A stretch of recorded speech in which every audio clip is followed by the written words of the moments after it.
दोस्तों, कश्मीर को लेकर समय समय पर पाकिस्तान ने जो काम किए हैं उसमें कुछ ऐसे ऑपरेशन भी रहे हैं जिनके बारे में इतिहास बार बार जिक्र करता है। किस किस तरह से पाकिस्तान कश्मीर को अपने कब्जे में लेना चाहता था।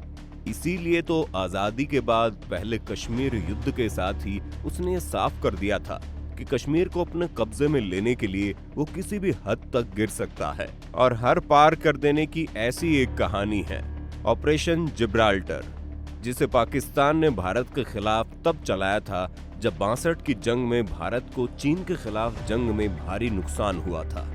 पाकिस्तान का प्लान था कि वो बिना लड़ाई लादे ही सीधे कश्मीर को अपने कब्जे में ले लेंगे।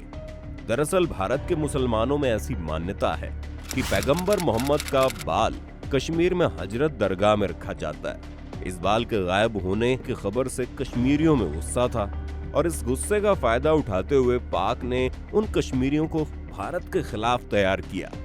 उन लोगों को भड़काने के लिए पाक ने अपने लगभग 5000 सैनिकों को कश्मीर के लोगों के साथ साधारण वेश में रहने के लिए भेजा था। ये सैनिक आम नागरिकों के रूप में कश्मीरियों के साथ रहने लगे थे और उन्हें भारत के खिलाफ जिहाद छेड़ने के लिए उकसा रहे थे। इस ऑपरेशन की कमान पाकिस्तानी सेना के मेजर जनरल अख्तर हुसैन रिजवी संभाल रहे थे। दरअसल ऑपरेशन जिब्राल्टर के जरिए पाकिस्तान अशांति फैलाकर कश्मीर पर कब्जा करना चाहता था। अब ये जिब्राल्टर क्या है आपको बता दें, जिब्राल्टर स्पेन के पास एक छोटा सा द्वीप है।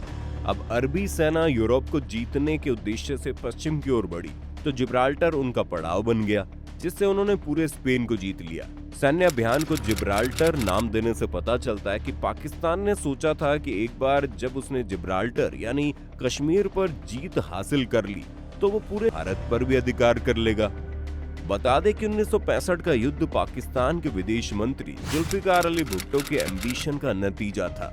ऐसे में उन्होंने पाकिस्तानी प्रेसिडेंट अयूब खान को समझाया कि हम अगर कश्मीर में घुस जाते हैं तो वहां की जनता हमारा साथ देगी, जंग की नौबत तक नहीं आएगी। उन्होंने मई में ऑपरेशन जिब्राल्टर तैयार किया और जुलाई के पहले हफ्ते में एक्शन करते हुए कश्मीर घुसपैठ कर दी। पाकिस्तान ने 1950 के दौरान ही इस ऑपरेशन जिब्राल्टर की योजना बनानी शुरू कर दी थी, लेकिन वो इसे अंजाम देने के लिए सही मौके का इंतजार कर रहा था। इस ऑपरेशन के लिए करीब 40,000 सैनिकों को पाकिस्तान की ओर से खास ट्रेनिंग दी गई थी, जिसका मकसद घुसपैठ से हमला करना था। इस ऑपरेशन के माध्यम से वो लोग कश्मीर समस्या को हमेशा के लिए समाप्त करना चाहते थे। हालांकि पाकिस्तान का ये कहना था कि वो भारत के साथ युद्ध नहीं चाहते थे। इस काम को अंजाम देने के लिए पाकिस्तान ने सबसे पहले नींव रखी खुफिया जानकारी इकट्ठा करने के लिए और घुसपैठ के लिए सीमा की पहचान करने की। इसलिए इससे पहले ऑपरेशन नुसरत भी किया गया था। इसके अलावा साल 1965 में कश्मीर से भारत का ध्यान भटकाने के लिए पाकिस्तान की एक और साजिश थी। वो था पाकिस्तान का ऑपरेशन डेजर्ट हॉक। अप्रैल में रन ऑफ कच्छ में पाकिस्तान ने ऑपरेशन डेजर्ट हॉक शुरू किया। पहले तो इसमें सीमा सुरक्षा बल शामिल हुआ, बाद में दोनों देशों की फौजें आमने सामने आ गई। दरअसल पाकिस्तान ने कच्छ के एक बहुत बड़े हिस्से पर हक जता लिया। आए दिन उसके हमले जारी थे। छुटपुट हमले के बाद एक बड़ी जंग का रूप इसने धारण कर लिया। दरअसल जिस जगह पर पाकिस्तान अपना हक जता रहा था वो जगह वेस्टर्न इंडिया स्टेट एजेंसी के अनुसार विभाजन के बाद भारत की सीमा में थी। फिर भी पाकिस्तान मानने को तैयार नहीं था, जिसके बाद ब्रिटेन और अमेरिका ने दोनों देशों के बीच बढ़ रही लड़ाई में हस्तक्षेप कर विराम लगाया। 30 जून 1965 को कच्छ सिंध समझौता हुआ, जिसके अनुसार पाकिस्तान को कच्छ के रण में करीब 910 किलोमीटर जगह दे दी गई। हालांकि पाकिस्तान ने 9100 किलोमीटर पर अपना हक जताया था। पाकिस्तान के हौसले जमीन हथियाने के बाद और बढ़ गए। उसे लगा कि अब उसे कोई नहीं रोक सकता। ऐसे में उसने अपना दूसरा ऑपरेशन जिब्राल्टर लॉन्च कर दिया। अगस्त 1965 के पहले सप्ताह में 30,000 से 40,000 के बीच पाकिस्तानी सैनिक भारतीय सीमा में घुसने लगे। उनका निशाना कश्मीर के 4 ऊंचाई वाले इलाके पर था। इसे कब्जाना तो था ताकि अगर भारी लड़ाई छिड़ जाए तो पाकिस्तानी सेना ऊपर बैठकर भारतीय सेना को वहां से खत्म कर सके। इसीलिए इन सैनिकों को पाकिस्तान ने जिब्राल्टर फोर्स सीक्रेट नाम दिया। पाकिस्तान ने 1 अगस्त 1965 से ऑपरेशन जिब्राल्टर की शुरुआत की। इसमें 30,000 पाकिस्तानी सैनिकों को टास्क फोर्स में बांटा गया। 1 से 5 अगस्त 1965 के बीच उनकी हाजीपीर दर्रे से कश्मीर में घुसपैठ कराई गई। गुलमर्ग के करीब पाकिस्तानी सेना के 2 अधिकारियों की गिरफ्तारी के बाद पाकिस्तान की इस साजिश का समय रहते खुलासा हो गया, जिसके बाद भारतीय सेना की 15वीं कोर ने पाकिस्तानी घुसपैठियों के खिलाफ अपनी कार्रवाई शुरू कर दी। भारतीय सेना ने महज 15 दिनों के भीतर पाकिस्तानी साजिश को पूरी तरह से ध्वस्त कर घुसपैठियों को उनके अंजाम तक पहुंचा दिया। भारतीय सेना का पाकिस्तानी घुसपैठियों के खिलाफ मिलिट्री कैंपेन यहां खत्म नहीं हुआ। 6 सितंबर 1965 को सुबह 4 बजे भारतीय सेना की 11वीं कोर पाक के कई इलाकों पर कब्जा कर हमले को अंजाम तक लेकर गई। सेना ने पहली बार LOC को पार कर लाहौर और सियालकोट पर अटैक कर दिया। इसके साथ ही भारत ने आधिकारिक रूप से युद्ध की शुरुआत कर दी थी। एयरफोर्स ने अब तक कमान संभाल ली थी और इधर GOC western command lieutenant general Harbakhsh Singh ने योजना बनाकर पाकिस्तान का ध्यान जम्मू से हटाने का काम शुरू कर दिया।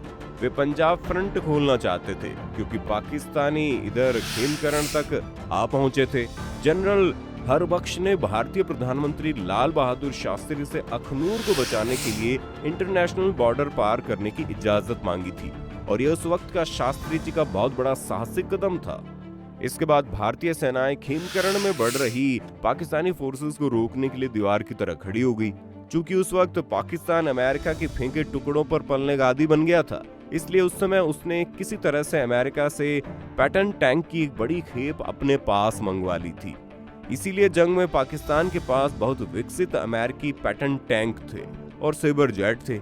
इसीलिए खेमकरण के गांव में टैंकों की खतरनाक लड़ाई हुई।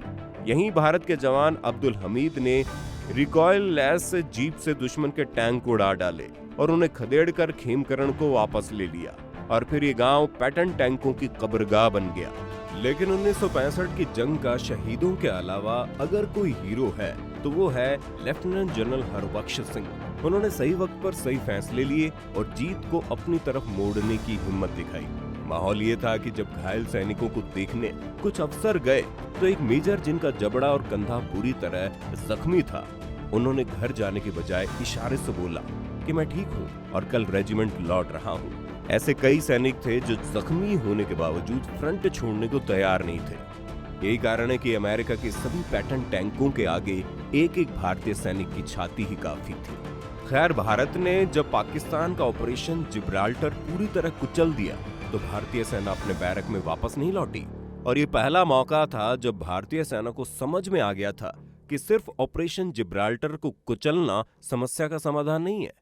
उन्हें वे सभी रास्ते बंद करने होंगे जहां से पाकिस्तानी घुसपैठिए कश्मीर में घुसपैठ कर रहे थे। इसके बाद भारतीय सेना ने अपना खुद का एक कैंपेन शुरू किया और उसमें पाक अधिकृत कश्मीर यानी जिसे POK कहा जाता है, वहां मौजूद हाजीपीर दर्रे के रास्ते को घुसपैठ का रास्ता मार्क कर लेने के बाद भारतीय सेना ने सबसे पहले हाजीपीर के दर्रे पर जवाबी कार्रवाई शुरू कर दी। दुश्मन सेना की राजा और चांद टेकरी चौकियों पर भारतीय तिरंगा फहराने लगा। बावजूद इसके पाकिस्तान ने अपनी तीसरी और आखिरी साजिश को अंजाम देने का फैसला किया। इस साजिश का नाम था ऑपरेशन ग्रैंड स्लैम। पाकिस्तानी सेना को ऑपरेशन ग्रैंड स्लैम के 2 चरणों में पूरा करने के लिए कहा गया। पहले चरण में पाकिस्तानी सेना का टारगेट अखनूर ब्रिज पर कब्जा करना था। उसको हासिल करने के लिए पाकिस्तानी सेना को छंब इलाके से भारतीय सीमा में दाखिल होना था। पाकिस्तान का मानना था कि अखनूर ब्रिज पर कब्जा करने के बाद जम्मू और कश्मीर का संपर्क टूट जाएगा। साथ ही कश्मीर में भारतीय सेना को मिलने वाली इन्फोर्समेंट, रसद सप्लाई और कम्युनिकेशन खत्म हो जाएगी। पाकिस्तान ने अपने नाकाब मंसूबों को पूरा करने के लिए 1 सितंबर 1965 का दिन चुना। तड़के करीब 3:45 पर पाकिस्तानी सेना ने छंब इलाके में हमला बोल दिया।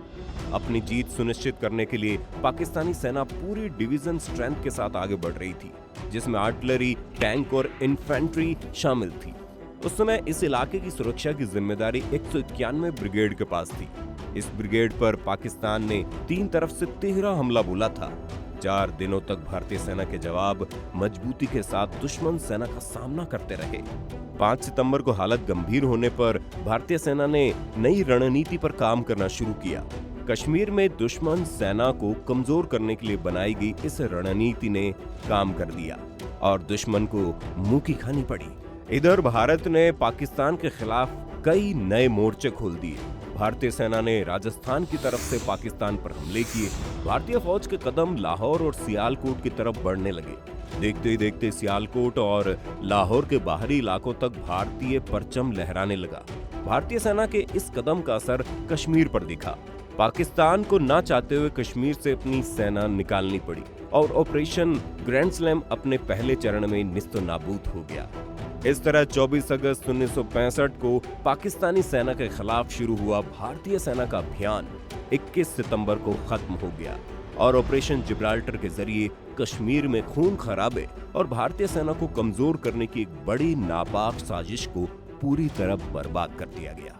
आपको ये कहानी कैसी लगी हमें कमेंट करके बताइए ना। साथ ही इस वीडियो को लाइक और शेयर करना ना भूलें और चैनल को सब्सक्राइब तो आपको करना ही है।